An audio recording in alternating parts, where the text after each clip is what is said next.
Hello, and welcome to Season 4, Episode 8 of ARBinBRIEF, your practical video guide on hand-picked arbitration issues.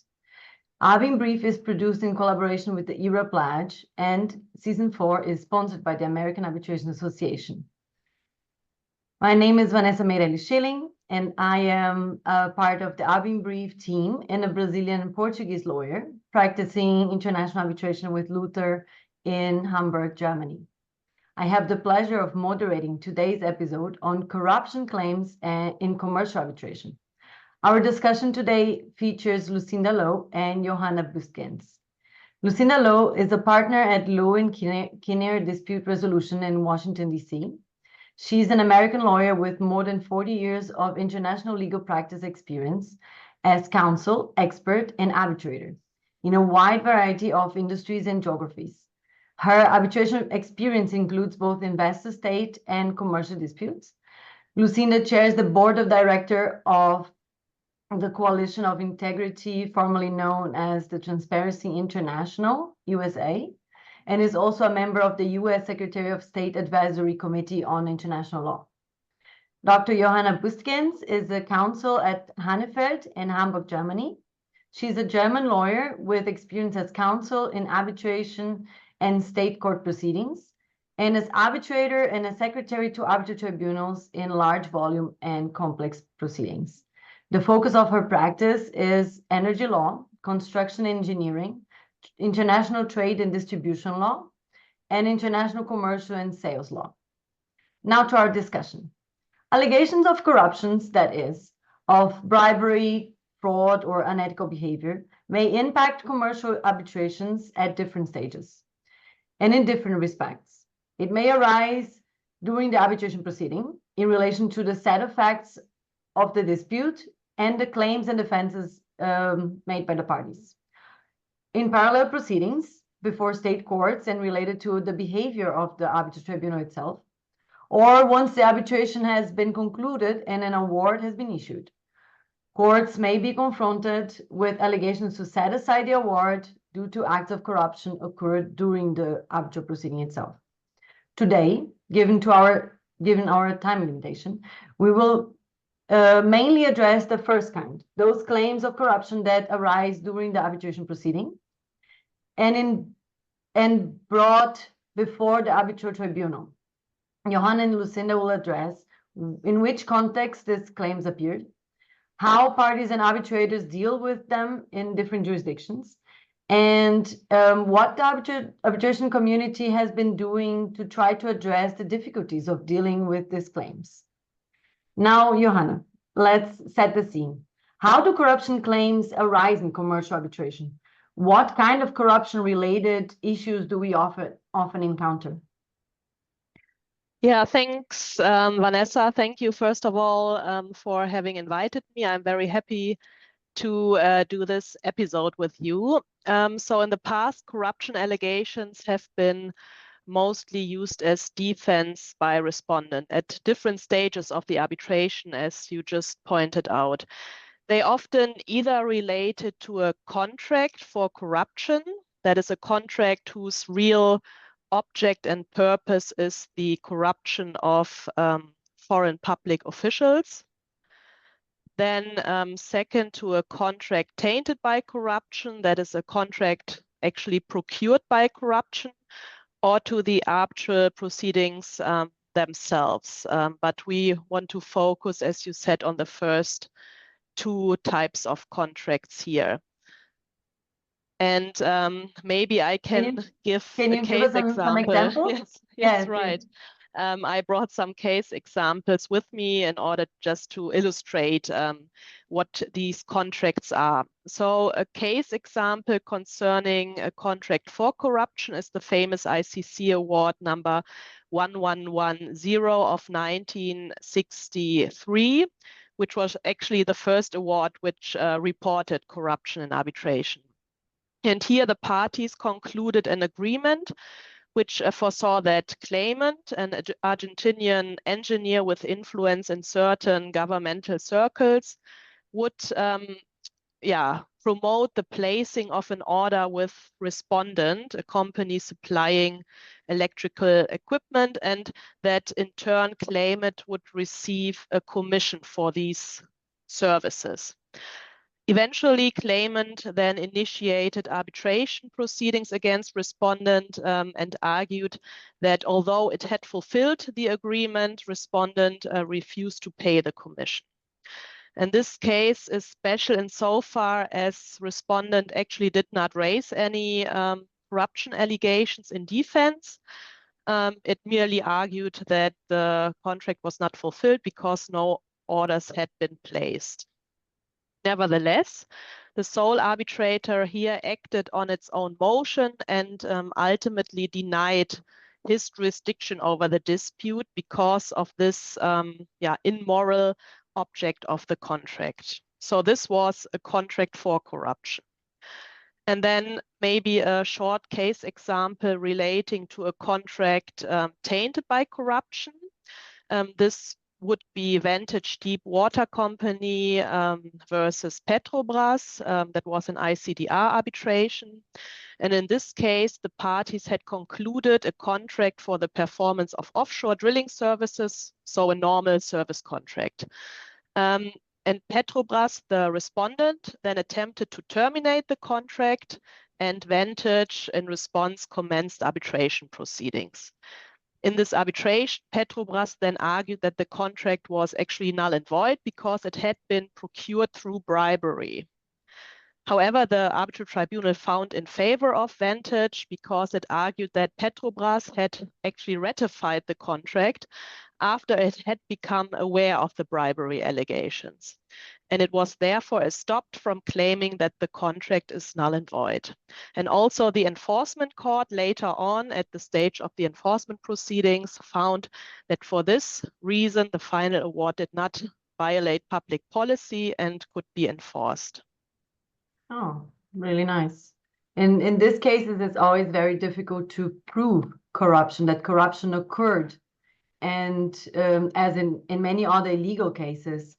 So maybe also because the standard in burden of proof is different in different jurisdictions. Maybe we could look into that. What are the standard in burden of proof that arbitral tribunals adopt in assessing corruption allegations in your jurisdiction, Lucinda? Could you tell us a little bit about how it is in common law? Of course. Thank you, Vanessa, and thanks for the opportunity to participate in this event. This is a big topic to take in a short period of time, but we are trying. So at the common law, and particularly in US law, corruption is considered a subset or a type of fraud. And historically at the common law, proof of fraud required clear and convincing evidence. That is a lower standard than is required in criminal proceedings, where proof has to be beyond a reasonable doubt.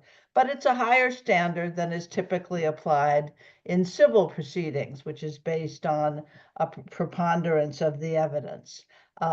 So that has really led to a lot of debate in international arbitration about what the right standard is to be applied.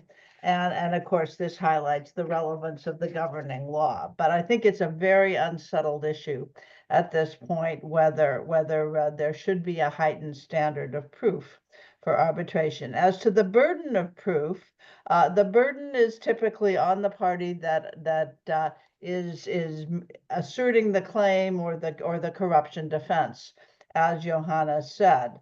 It's the principle of 𝗔𝗥𝗕𝗙𝗥𝗘𝗙, and there's really no shifting of the burden of proof that's provided for. But you do see tribunals from time to time shifting what we call the burden of production. That is the obligation to submit evidence that may be uniquely within a party's knowledge or custody or control on an issue that's relevant to the corruption allegation. But you should distinguish between burden of proof, which remains with the party asserting the claim or defense, and the burden of production on a particular matter.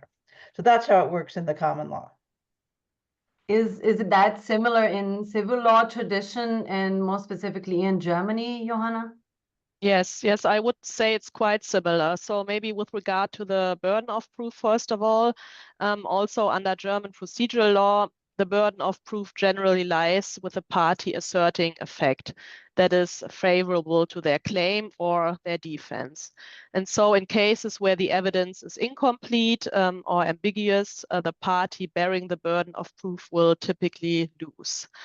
And also under German law, there is in general no shifting of the burden of proof unless it is explicitly provided for by the statutory law. But we also know a principle, and this is similar to the concept that Lucinda referred to. It is called, and I just translated, secondary burden of substantiation. And this could also become very relevant in corruption cases. And this concept or principle applies in cases where one party has superior knowledge of specific facts or circumstances, and thus making it more reasonable for that party to provide information to clarify the matter. And it works like that. This party, although it does not have the burden of proof, it must respond to the other party's allegations with sufficient detail. And it cannot simply dispute the corruption allegations. And if the party with this secondary burden of substantiation then fails to provide an adequate explanation for what has happened, the court might then infer that the alleged facts by the other party are correct. And then turning to the standard of proof, in German procedural law, an alleged fact is proven if the judge is personally fully convinced of the truth of the alleged fact. And this also applies in corruption cases, so there is no higher standard. And for the formation of this conviction, of this inner conviction, neither absolute certainty nor a probability coming close to certainty is required. Rather, what suffices is a degree of certainty which, and I quote, silences doubts without completely excluding them. This standard then also applies to arbitral proceedings, which are subject to the German Code of Civil Procedure. Okay, thank you. And to assist the parties in dealing with corruption claims, I briefly mentioned in the beginning, the arbitration community has come up with some tools.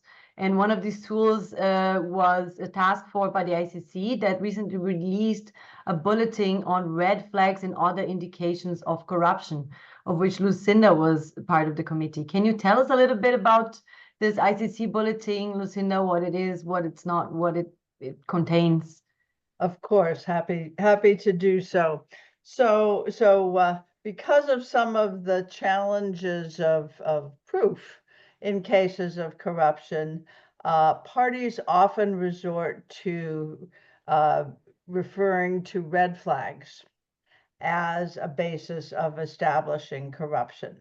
And there's been a lot of doubt and confusion about what red flags really are, what their relationship is to circumstantial evidence and the like. And so as part of the work of the ICC's task force on dealing with allegations of corruption in international arbitration, one of the areas of work on which we focused is red flags. And this bulletin is the result of our work on red flags. And it's really intended first as an educational tool for the arbitration community, whether it's arbitrators or counsel or others, to understand what red flags are when dealing with allegations of corruption. And then it suggests a potential analytic framework for assessing them, because arbitrators, in the international space, have to give reasoned decisions.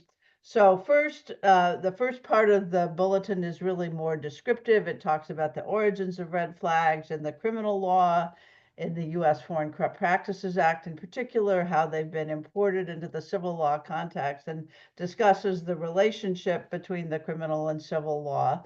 It then sets out the main types of red flags that you find, distinguishing between general red flags, such as those relating to the country or industry, and more specific red flags that relate to the parties or the transaction, and helps explain what those are. But it does highlight that any fact or circumstance that suggests possible corruption can be a red flag. There's no exclusive list, but there are some that are very well established that I can talk about later if there are any questions. So after that first section, it then sets out a potential methodology for assessing red flags, and it's 3 steps. It starts with identification of the potential red flags. What are they? Second, validating the red flags. Do they really stand for, factually, for the proposition they're asserted to stand for? And then are they really indicators of potential corruption? And here we have to link to the particular corrupt practice that's at issue, which is usually, but not always, bribery. And we think it's very important not just to talk about corruption, which is not a term of art in and of itself, but to talk about the specific corrupt practice and see if it resonates, as it were, with the elements of that corrupt practice. And third, to assess these red flags in their totality, in context of all the facts and circumstances, including taking into account any green flags, any contravening indicators such as compliance programs that may suggest a lack of corruption in the activity concerned. So those are basically the 3 steps. There are other tracks of work in the task force that deal with issues we've already touched on here, like burden and standard of proof. We deal with those briefly, as we do with the duties of arbitrators, but there's more work to come from the task force on some of those other issues. This is just the first fruits of the work that the task force is doing, but we hope it will be helpful to the arbitration community. There was really a call for this work to be put out earlier because it's of such significance to the issue of corruption in arbitration. Thank you very much. I'm sure it's very, very helpful. Maybe we can also explore the different elements of the task force in the Q&A session. I will have to close the session here. So thank you very much, Lucinda and Johanna, for sharing your views and experience on this topic with us. We would like to thank our partner organizations, 𝗔𝗥𝗕𝗙 and AAA ICDR Asia Case Management Center, for their invaluable support in making Season 4 possible. We are also truly grateful for the many organizations that support the marketing of our series around the world. And for those who are watching us on YouTube, our video ends here. Thank you for joining us. To see future ARBinBRIEF videos on handpicked arbitration issues, please follow us on LinkedIn and like and subscribe to our channel on YouTube. We would love to hear your comments and feedback, and you can register for the next episode on the www.arbinbrief.com. We look forward to seeing you there. Bye-bye.